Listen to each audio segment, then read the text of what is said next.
നമ്മൾ പറഞ്ഞ വിഷയങ്ങൾക്ക് എന്തെങ്കിലും മറുപടി പറയാതെ പിന്നാലെ പോകുന്ന അർത്ഥമില്ലല്ലോ. ഒരു മറുപടിയും വേണ്ടില്ല. കൃത്യമായി നമുക്കറിയാം, ഓരോ പ്രവാചകന്മാർക്കും ഓരോ തരത്തിലുള്ള മുഅ്ജിസത്തുകൾ അല്ലാഹു കൊടുത്തിട്ടുണ്ട്. മുഅ്ജിസത്തുകൾ ആകുന്നത് തന്നെ മറ്റൊരാൾക്ക് ഒരു നിലക്കും നിർവഹിക്കാൻ പറ്റാത്തതുകൊണ്ടാണ്. വേറെ ഏതെങ്കിലും ഒരു മനുഷ്യന് ആരെങ്കിലും കൂട്ടുപിടിച്ചിട്ടോ എങ്ങനെയെങ്കിലും മുഅ്ജിസത്തുകൾ അതുപോലെ കൊണ്ടുവരാൻ സാധിക്കുമെങ്കിൽ അത് മുഅ്ജിസത്താവില്ല. അതുകൊണ്ടാണ് അള്ളാഹ് വെല്ലുവിളിച്ചത് ഖുർആനെ കുറിച്ച്. ഖുർആൻ റസൂലുള്ളാഹിക്കുള്ള മുഅ്ജിസത്ത് കൂടിയാ. فإن كنتم في ريب مما نزلنا على عبدنا فأتوا بسورة من مثله وادعوا شهداءكم من دون الله إن كنتم صادقين എന്ന് പറഞ്ഞുകൊണ്ട് ഖുർആൻ ആവർത്തിച്ച് പറയുന്നുണ്ട്. ഇതിന് തുല്യമായിട്ട് ഒരു സൂറത്തുകൾ കൊണ്ടുവരോ? അത് നിങ്ങൾക്ക് കിട്ടാവുന്ന എല്ലാ സഹായികളെയും വിളിച്ചോളി എന്ന് അള്ളാഹ് അങ്ങനെ ആവർത്തിച്ച് പറഞ്ഞതുകൊണ്ടാ. ഒരു പ്രവാചകന് കൊടുത്തിരിക്കുന്ന ഒരു മുഅ്ജിസത്ത് ഒരിക്കലും മറ്റൊരാൾക്ക് അതുപോലെ നടപ്പിലാക്കാൻ കഴിയില്ല. ഇവിടെ സുലൈമാൻ നബിയെ സംബന്ധിച്ച് ലഭിച്ചിരിക്കുന്ന മുഅ്ജിസത്താണെന്ത്? ഈ പിന്നെ ജിന്നുകളെ അധീനപ്പെടുത്തുക, അവരെ ഉപയോഗിച്ച് പലതും ചെയ്യാന്നുള്ളത്. അതിന്റെ ഭാഗമായിരുന്നു ഈ പിന്നെ ഇഫ്രീത്തി എന്ന് പറയുന്ന ജിന്ന് ബിൽക്കീസ് രാജ്ഞിയുടെ കൊട്ടാരം താങ്കളുടെ പിന്നെ ഇരിപ്പിടന്ന് എഴുന്നേൽക്കുന്ന മുമ്പ് ഞാൻ എത്തിച്ചു തരാമെന്ന് പറഞ്ഞത്. എന്നിട്ട് ആ സംഭവം വെച്ചുകൊണ്ട് ഇവിടെ പറഞ്ഞെന്താ, ഇങ്ങനെ പല സംഗതികളും ജ്യോത്സ്യന്മാർക്കും അതുപോലെ ഈ കണക്ക് നോക്കുന്നവർക്കും ഇങ്ങനെ ഇവിടെയുള്ള സിദ്ധന്മാർക്കുമൊക്കെ ഇത് ചെയ്യാൻ കഴിയും. ജിന്നിനെ പിശാചിനെ സ്വാധീനിച്ചുകൊണ്ട് വിഭൂതി എടുത്തു കൊടുക്കുന്നത്, അന്തരീക്ഷത്തിന് വാച്ചെടുത്ത് കൊടുക്കുന്നത്. അങ്ങനെ പോയിട്ട് ജർമ്മനിയിൽ നിന്ന് മരുന്ന് കൊണ്ടു കൊടുക്കണവരെ ഇവർക്ക് ജർമ്മനിയിലെ മരുന്ന് തന്നെ വേണ്ടി വരും. അതും അതല്ല വല്ല ഉഗാണ്ടേന്ന് കൊണ്ടുവരേണ്ടി വരും. ആ കോലത്തിലാണ് ഈ ടീം പോണത്. നമ്മൾ അത്ഭുതപ്പെട്ടു പോയി, എന്താണ് ഇവർക്ക് പറ്റിയത്? പ്രത്യേകിച്ച് സക്കരിയ സുലൈഖിക്ക് എന്താ പറ്റിയത്? അയാളൊക്കെ ഇത്തരം വിഷയങ്ങളിൽ എത്ര നന്നായി സംസാരിച്ച ആളാ.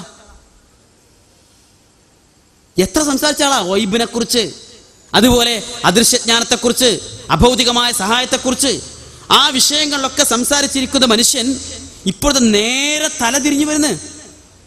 ഞങ്ങൾക്ക് പറയാനുള്ളത്, ചേകനൂർ മൗലവി മുജാഹിദ് സ്റ്റേജിലെ ഏറ്റവും വലിയ പണ്ഡിതനായിരുന്നു.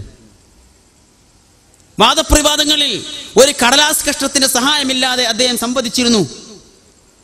സമസ്തക്കാരിലെ അദ്ദേഹവുമായി ഏറ്റുമുട്ടിയിരിക്കുന്ന എല്ലാ പണ്ഡിതന്മാരെയും നിലം പരിശാക്കുവാൻ അദ്ദേഹത്തിന് മിനിറ്റുകൾ മതിയാകുമായിരുന്നു. പക്ഷേ അദ്ദേഹം ഇസ്ലാഹി പ്രസ്ഥാനത്തിനും മുജാഹിദ് പ്രസ്ഥാനത്തിനും മുസ്ലിങ്ങൾക്കും ഇസ്ലാമിനും പരിചയമില്ലാത്ത സംഗതികൾ ഇസ്ലാമിന്റെ പേരിൽ പിൽക്കാലത്ത് സംസാരിച്ചു തുടങ്ങിയപ്പോൾ അദ്ദേഹത്തെ തള്ളിക്കളയാൻ മുജാഹിദ് പ്രസ്ഥാനത്തിന് ഒരുപാട് ആലോചിക്കേണ്ടി വന്നിട്ടില്ല. കെ സക്കരിയ സുലാഹി മുജാഹിദ് വേദികളിൽ ഒരുപാട് തൗഹീദ് പറഞ്ഞിട്ടുണ്ട്, ഖണ്ഡന പ്രസംഗം നടത്തിയിട്ടുണ്ട്, വാദപ്രതിവാദം നടത്തിയിട്ടുണ്ട്, ലേഖനങ്ങൾ എഴുതിയിട്ടുണ്ട്. ഒക്കെ ശരിയാണ്. പക്ഷേ മുജാഹിദ് പ്രസ്ഥാനം ഇതുവരെ പുറത്തിപ്പോന്നിരിക്കുന്ന ആശയാദർശങ്ങളിൽ നിന്ന് വ്യതിചലിച്ചാൽ, ഇസ്ലാം പഠിപ്പിച്ചിരിക്കുന്ന ആശയാദർശങ്ങൾ വ്യതിചലിച്ചാൽ, എന്നിട്ട് അത്തരം വ്യതിയാനങ്ങൾക്ക് പിന്നെ അനുഗുണമായി വ്യാഖ്യാനങ്ങൾ നടത്തിയാൽ, സക്കരിയ സുലാഹി ആണല്ലോ അതുകൊണ്ട് അവിടെ നിൽക്കട്ടെ എന്ന് വെക്കാൻ ഇന്ന് ആർക്കെങ്കിലും സാധിക്കുന്നുവെങ്കിൽ അവർക്കാണ് ആദ്യമായി ഈ പ്രസ്ഥാനം പുറത്തു പോകാൻ പാസ് കൊടുക്കേണ്ടത്. എന്താ നിങ്ങൾക്കുള്ള ബുദ്ധിമുട്ട്? ISM എന്ന ഒരു യുവജന പ്രസ്ഥാനത്തെ പൂർണ്ണമായി പിരിച്ചുവിട്ടൊരു ടീമിന് അങ്ങണ്ടല്ലോ, ISM എന്ന ഒരു യുവജന പ്രസ്ഥാനത്തെ 10,000-കണക്കിന് പ്രവർത്തകന്മാരെ ഒരുമിച്ച് ആദർശ വ്യതിയാനം ആരോപിച്ച് പിരിച്ചുവിട്ടിരിക്കുന്നു എന്ന് പ്രഖ്യാപിച്ചിരിക്കുന്ന ഒരു ടീമിന് ഈ 2-3 ആൾക്കാരെ പുറത്താക്കാൻ കഴിയില്ലേ? അവരെ നിലനിർത്താൻ കഴിയില്ലേ? അവരെ പറഞ്ഞ് കേൾപ്പിക്കാൻ കഴിയില്ലേ? അല്ലെങ്കിൽ പുറത്താക്കാൻ കഴിയില്ലേ? കഴിയൂല. എന്താ കാരണം?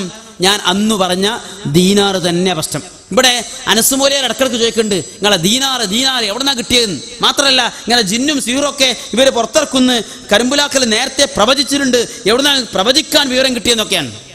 നമ്മൾ വെറുതെ പ്രവചിച്ചതല്ല, പ്രമാണത്തിന്റെ കയ്യിൽ കിട്ടിയ തെളിവിന്റെ പിൻവലത്ത് പറഞ്ഞതാ. ഞാൻ ഇവിടെ നേരത്തെ കാണിച്ച സാധനമാണിത്, അൽ ഫുർഖാൻ. ഈ അൽ ഫുർഖാൻ കുവൈത്ത് ഇയ്യാത്തുറാസിൽ ഇസ്ലാമി ഇറക്കുന്നതാണ്. 999 ഏപ്രിൽ മാസത്തെ ലക്കമാണ്. 99 ഏപ്രിൽ. മുജാഹിദ് പ്രസ്ഥാനത്തിന് 99 ചരിത്ര പ്രധാനമായ ഡേറ്റുകൾ തന്നെയാണ്. ആ ഏപ്രിൽ മാസത്തിലെ അൽ ഫുർഖാന്റെ മുഖചിത്രത്തിൽ എന്താ ഉള്ളത്? 2 കുപ്പികൾ, ഒരു കുപ്പിയിൽ എണ്ണ, ഒരു കുപ്പിയിൽ വെള്ളം, തൊട്ടടുത്ത് ഖുർആൻ. ഇതിന് ഇവർ പറയുന്ന ജിന്ന് സിഹിർ പോലെയുള്ള വിഷയങ്ങളിൽ ഇവരുടെ ആശയങ്ങൾ ഒരു പരിധി വരെ ഇതിൽ പറഞ്ഞിട്ടുണ്ട്. ഇത് വിതരണം ചെയ്യുന്നത് കോഴിക്കോട് മുജാഹിദ് സെന്ററിൽ നിന്ന്. അത് കണ്ടുകൊണ്ടാണ് നമ്മളെന്ന് പറഞ്ഞത് ഈ ടീം സലഫിസത്തിന്റെ പേരിൽ, സലഫി മൻഹജിന്റെ പേരിൽ മുജാഹിദ് പ്രസ്ഥാനത്തെ ഈ സമൂഹം വലിച്ചെറിഞ്ഞിരിക്കുന്ന അന്ധവിശ്വാസങ്ങളിലേക്ക്, അനാചാരങ്ങളിലേക്ക് കൈപിടിച്ചു കൊണ്ടുപോകും. ഇത് പ്രവചനമല്ല, ഇത് അറിവാണ്, വിവരമാണ്, അനുഭവമാണ്. അതാ പറഞ്ഞത്. മാത്രമല്ല അറബികൾക്ക് വേണ്ടി എന്തിനേയും ന്യായീകരിക്കാൻ ഒരു പ്രയാസം അവർക്കില്ലല്ലോ. കേരളത്തിലെ മുജാഹിദ് പണ്ഡിതന്മാരെ അരിക്കാക്കുവാൻ വേണ്ടി പ്രസംഗിച്ച ഏറ്റവും വലിയ വിഷയം എന്തായിരുന്നു? തറാവീഹിന്റെ റക്അത്തുകളായിരുന്നു അല്ലേ? ആ തറാവീഹിന്റെ റക്അത്തിൽ കേരളക്കരയിൽ നിന്ന് ഇന്ന് ജീവിച്ചിരിക്കുന്ന ഏതെങ്കിലും ഒരു പണ്ഡിതൻ 11-ലേറെ നമസ്കരിക്കാം എന്ന് പറഞ്ഞിരിക്കുന്നുവെങ്കിൽ ആ ഒരൊറ്റ ആൾ മാത്രമേ ഉള്ളൂ. അതാരാ?